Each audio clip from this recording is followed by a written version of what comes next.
Oke guys, inilah trek perjalanan kami keliling Aceh. Start dari Aceh Singkil, kami melewati Trumon keluar ke Bakongan. Terus lanjut lagi sampai di Melabuh, kami istirahat malam di sini. Besok paginya kami lanjut lagi perjalanan ke Banda Aceh. Nah, dari Banda Aceh kami istirahat 2 malam baru lanjut lagi melewati jalan lintas Kurung Laya ke Laweng.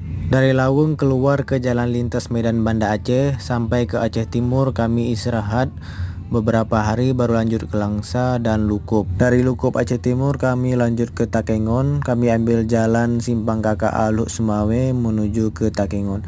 Di Takengon kami istirahat 2 malam baru lanjut lagi melalui Jalan Betung ke Nagan Raya. Dari Nagan kami ambil arah balik ke Aceh Singkil.